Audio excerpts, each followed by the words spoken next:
Cette vidéo aborde la compétence M, donc c'est-à-dire la veille en fait, organiser, réaliser une veille sur l'environnement de l'entreprise.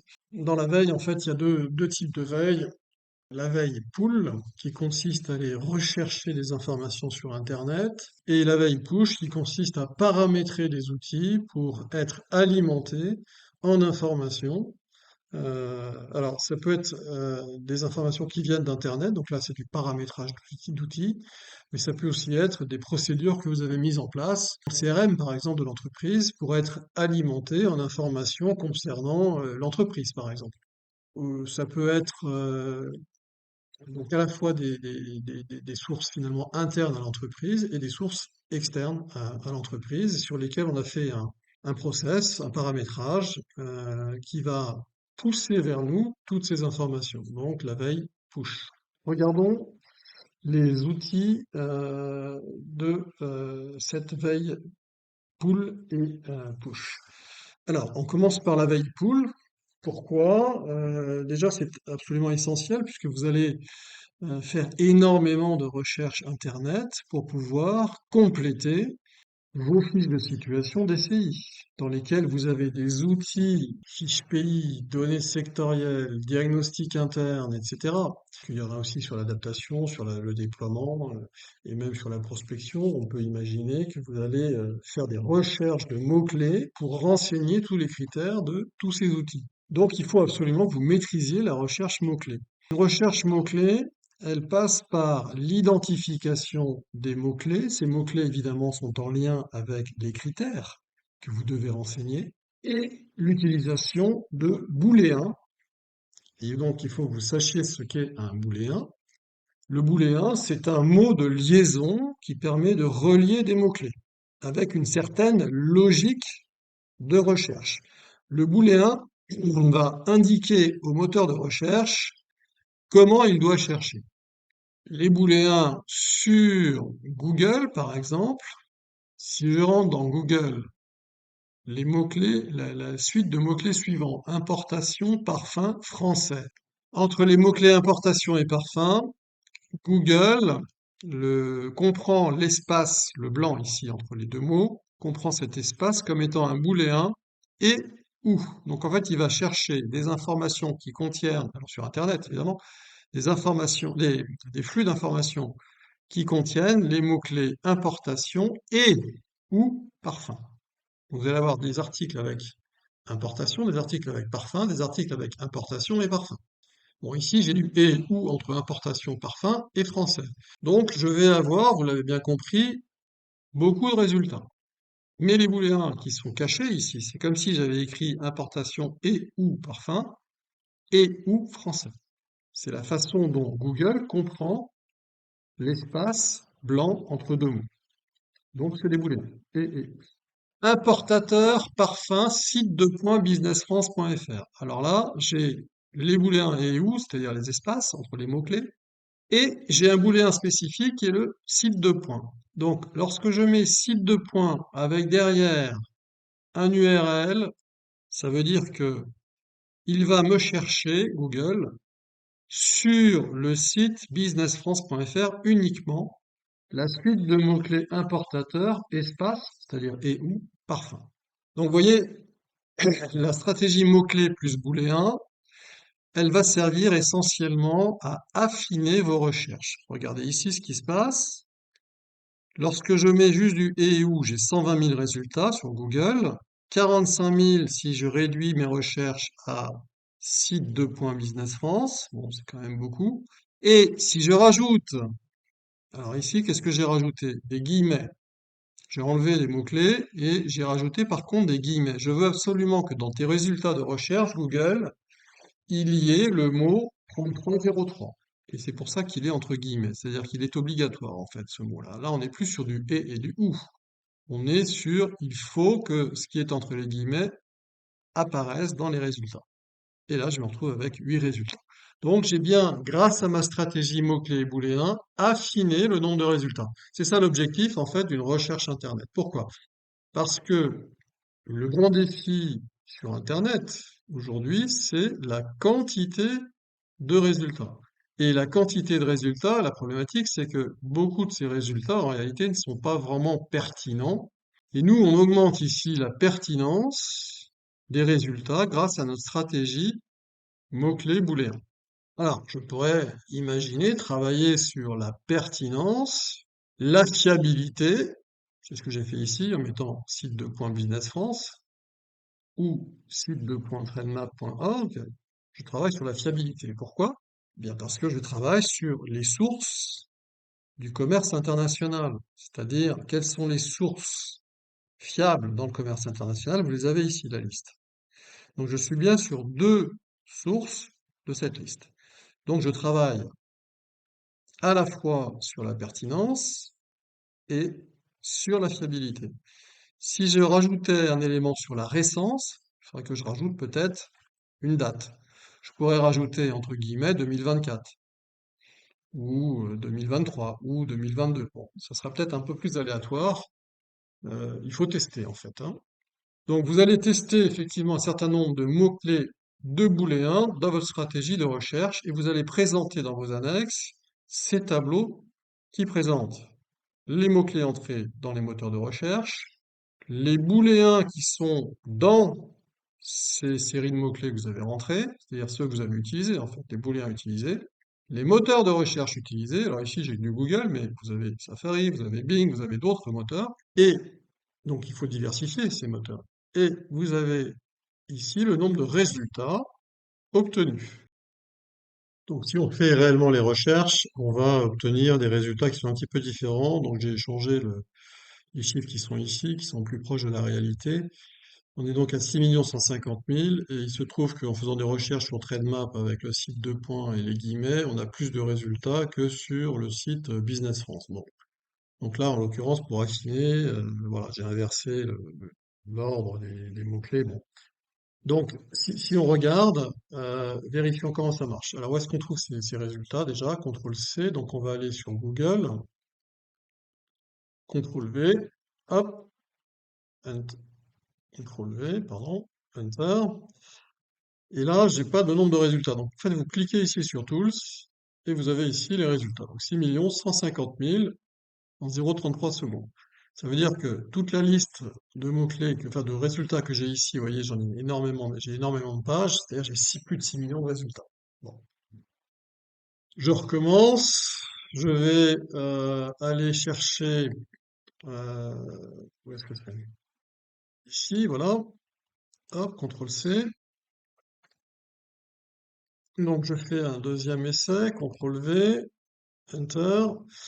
Je veux le nombre de résultats, je clique sur Tools, ici, hop, et j'ai 383 résultats. Donc je crois que c'est ce que, voilà, c'est ce que j'ai rentré ici. Et je fais le mot-clé site de points, mais uniquement sur, enfin, donc, site de points sur Business France. Et là, je me retrouve avec moins de résultats, CTRL-V. Bon, voilà. Donc ensuite, qu'est-ce qu'il faut faire? Ensuite, il faut aller regarder, évidemment, les liens qu'on a ici pour voir si c'est pertinent, récent et fiable. Bon, fiable, on le sait, puisque c'est sur Business France, sauf les deux liens qui sont sponsorisés ici, hein. Attention, ça c'est du sponsorisé, donc c'est pas le résultat de votre recherche, c'est le résultat de ce que Google souhaite afficher euh, parce qu'ils font payer Amazon et ils font payer Cogita pour être affichés ici. Donc vous, vos résultats de recherche, ils sont uniquement ici. Business France, comme vous voyez, il n'y a que du Business France, à part les liens sponsorisés. Donc vous avez euh, l'obligation ensuite d'aller chercher dans les liens, d'aller regarder dans les liens ici ce que vous avez, c'est-à-dire qu'est-ce qui se cache derrière ces liens, hein. J'ai effectivement un certain nombre de résultats. On a vu qu'il y en avait, je crois, 108, c'est ça. Bon, donc derrière ces 108 liens Business France, qu'est-ce qui va se cacher? Il faut aller voir. Voilà. Et sur TradeMap, pareil, je vais voir. Donc ici, si je clique, voilà, vous voyez, j'arrive sur des tableaux TradeMap directement. Il faut que je lise des importateurs pour le produit sélectionné. Donc c'est 3303 a priori. Non. 6503. Donc, vous voyez, là, il m'a mis un peu n'importe quoi. 3303, il a dû le trouver ailleurs, le 3303. Donc ça, c'est pas bon, en fait. C'est pas pertinent, ça. Donc attention, il faut quand même vérifier ce que vous obtenez, hein, pour aller sélectionner les liens qui nous paraissent utiles. 6603, je suis toujours pas dans le 3303. Pourtant, c'est bien ce que j'avais mis, 3303, mais bon, peut-être que c'est pas mis correctement. 6703, etc. Bon. Donc, j'en ai peut-être un avec 3303, je sais pas trop où il est, mais enfin bon, regardez quoi. Voilà. Donc, 3303, peut-être que si je le mets comme ça, 6703, non.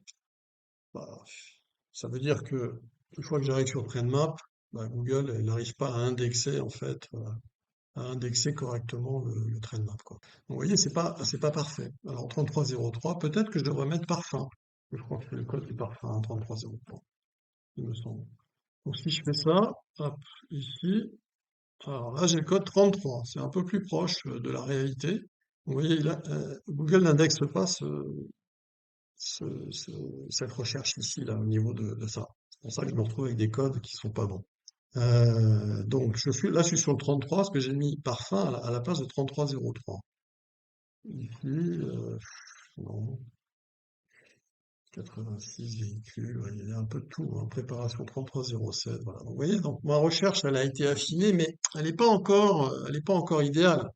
Cette recherche, loin, loin de là. Donc, ça veut dire que je dois poursuivre ma stratégie ici, mot-clé booléen, pour arriver sur des choses pertinentes. Donc le dernier, la Business France, c'est pareil, j'avais pas forcément des choses hyper attractives. Mais il faut aller voir. Qu'est-ce que vous devez présenter une fois que vous avez listé vos, vos mots-clés, vos booléens, vos moteurs, vos nombres de résultats? Vous arrivez avec une sélection, donc des liens. Il y a des liens que vous allez utiliser. Vous n'allez pas mettre les 108 liens, évidemment, dans ce tableau ici. Ça, c'est l'analyse des liens que vous allez retenir. Donc, les plus prometteurs, les liens les plus prometteurs, vous les évaluez ici. Alors, lequel pourrait-on évaluer? Peut-être celui-ci, puisque c'était le parfum. Non, c'était pas celui-là. On était là, ici, voilà, premier. Celui-là. Donc, est-ce que ça m'intéresse? Ouais, c'est pas inintéressant. C'est le code 33, huile essentielle, produits de parfumerie. Donc, le truc, c'est que là, j'ai pas que du parfum, j'ai aussi des huiles essentielles, des résinoïdes et des eaux de toilette.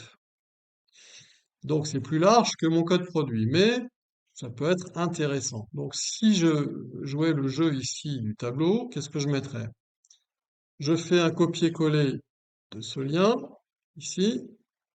Je le mets dans mon URL ici. J'explique quelle est l'information trouvée. Donc c'est quoi? Bah, c'est ça en fait, c'est le titre ici, c'est ça que je mets ici, dans l'information trouvée sur le lien en question, enfin ici. Et j'explique son utilité. Donc ici, ça me donne des pays fournisseurs de 33. Non, des pays qui importent. Des pays importateurs. Quels sont les importateurs de ce code produit 33 qui est trop large par rapport à ma recherche? Eh bien, j'ai une liste de pays. Donc, l'information trouvée, c'est ça. Et est-ce qu'elle est utile? Oui, peut être utile, sans doute, dans le cadre d'une sélection de pays export, par exemple. Donc, peut-être dans des informations de fiches pays ou de matrices de sélection, ce genre de choses. Peut-être des données sectorielles aussi. Bon, c'est pas peut-être, ça vaut peut-être pas 2 plus, mais peut-être un plus. Est-ce que c'est un site fiable? Oui, c'est officiel, c'est du TradeMap. Et quelle est l'année? Bah, j'ai du 2023, ici, 2023. Donc voilà comment je vais remplir ce truc-là. Ensuite, ce que je vous conseille de faire, c'est d'expliquer ici avec un résumé des liens les plus fiables, les plus pertinents et les plus récents. Vous écrivez un petit peu plus que le titre, c'est-à-dire quelles sont les informations que vous allez finalement utiliser dans ce lien. Avec peut-être, ça vaut peut-être le coup de faire un petit paragraphe là-dessus. Et enfin, vous me ferez une conclusion. Conclusion de quoi? Bah, de la stratégie mot-clé booléen que j'ai menée et des informations finalement que j'ai trouvées et que je vais pouvoir utiliser. Alors, petit aparté, vous pouvez finalement aussi, vous mettez sur Tools, vous avez le nombre de résultats et vous avez l'Advanced Search. Vous voyez, ce back-office Advanced Search de Google, en fait, ça revient à, il vous mâche le travail finalement des mots-clés et des booléens. Donc, vous pouvez utiliser ça aussi. Vous allez donc, grâce à ce back-office, affiner vos résultats. Vous pouvez même les affiner en fonction des régions, en fonction du temps. Donc, c'est pas mal. En fonction de la langue, voilà. Donc vous allez pouvoir ici mener une vraie stratégie finalement, mots-clés et booléens, puisque les mots-clés sont là. Vous pouvez rentrer des phrases exactes. Any of these words, là, donc c'est ou. None of these words, vous faites une exclusion des mots. Et là, il y a des sélections sur des chiffres. Donc c'est pas mal du tout. Si vous faites ça, il va falloir que vous fassiez des copier-coller de ces annexes ici que vous avez paramétrées, enfin de ce paramétrage que vous venez de faire, pour les coller dans vos annexes. Ça ne vous dispense pas de faire le lien avec, ok, quels sont les booléens que vous avez utilisés en faisant cette sélection, ce paramétrage. Parce qu'en fait, derrière ça se cachent des booléens, là. Voilà ce que vous allez faire en compétence veille pour la recherche Internet.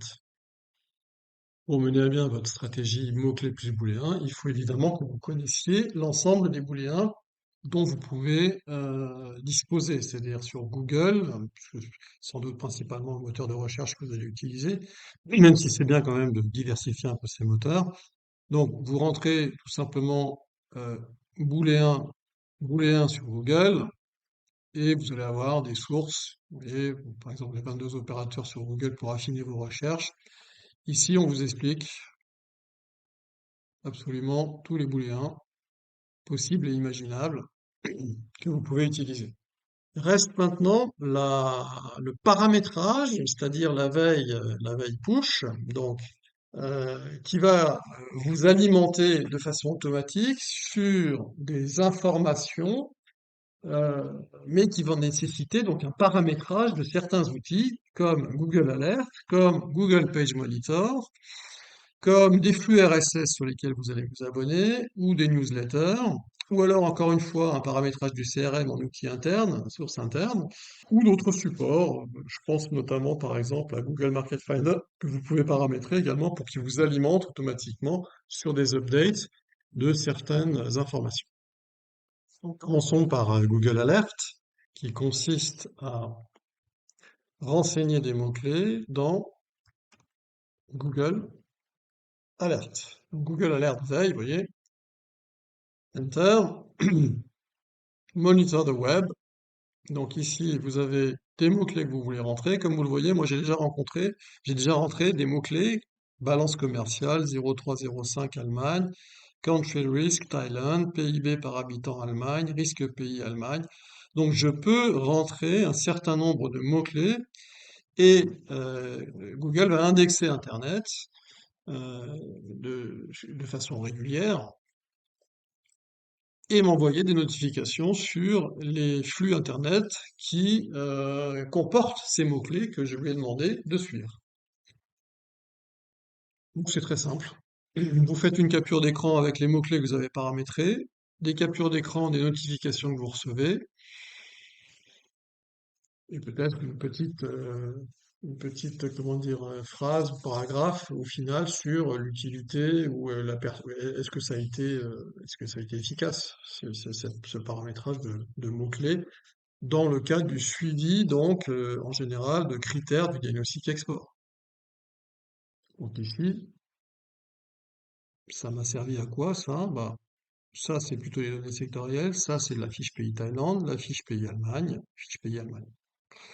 Donc là, au vu de ce que j'ai rentré ici, j'ai des fiches pays que j'ai voulu actualiser en paramétrant une veille push et peut-être une donnée commerciale, une donnée sectorielle que j'ai voulu également actualiser de façon régulière avec un paramétrage de veille push. Donc pour Google Alert, c'est pas bien compliqué. Google Page Monitor, alors le suivi de page web, Google Page Monitor, bon, Monitor, pardon, c'est pas forcément encore disponible ou ça le sera plus bientôt exactement comme ça l'était avant. Donc en fait, vous pouvez télécharger une extension de suivi de page gratuite. Moi, j'ai trouvé celle-là. Bon, donc j'ai téléchargé le Distill Web Monitor, ce qui est bien aussi à mon avis. Je l'ai ajouté à mon moteur de recherche Bing, puisque c'est sur Bing que je suis moi. Mais vous pouvez l'ajouter sur Google, enfin bon, peu importe. Donc vous allez avoir une extension qui va apparaître ici. Et ensuite, comment ça marche? Bon, si vous êtes perdu, vous avez des tutos ici, etc. Mais vous allez aller, par exemple, vous voulez suivre la fiche pays-Allemagne, savoir si le risque commercial, le risque pays ou le risque commercial évolue. Donc, vous allez, une fois que vous êtes sur la page que vous voulez suivre, hop, vous cliquez normalement sur Distill Web Monitor, sélectionnez les parties de la page, on peut même sélectionner une partie de page. Donc, si je sélectionne les parties de page, hop, alors, comment ça marche? Je suis sur les éléments de la page dont, je pense que ça doit être ça, voilà, ici. Donc, je veux sélectionner juste cette partie-là, enregistrer les sélections, hop, et voilà. Et voilà, et voilà, et voilà. Donc, normalement, c'est bon. Watchlist, enregistré. Ok, donc je ne vais pas vérifier exactement si j'ai bien tout fait, mais et là, vous avez la partie de la page que vous avez enregistrée, et donc ça va vous suivre ça. Et dès que vous allez avoir des changements sur cette page ici, eh bien, votre extension ici affichera une petite notification. Donc, c'est parfait en fait pour suivre des pages web de concurrents, des pages web qui vous donnent des informations et que vous avez identifiées au moment de votre étude de diagnostic export. Euh, Vous avez toutes les pages web dans vos analyses de sources. Donc il suffit d'aller rechercher les pages web qui vous paraissent pertinentes à suivre de façon veille push pour paramétrer, c'est-à-dire aller sur la page que vous voulez suivre, cliquer sur votre extension, hop, comme je viens de le faire, et donc sélectionner la partie de la page que vous voulez suivre et enregistrer. Et ça va vous envoyer donc des notifications, mais alors elles seront affichées ici, avec un numéro normalement, 1, 2, etc., le nombre de notifications que vous recevez.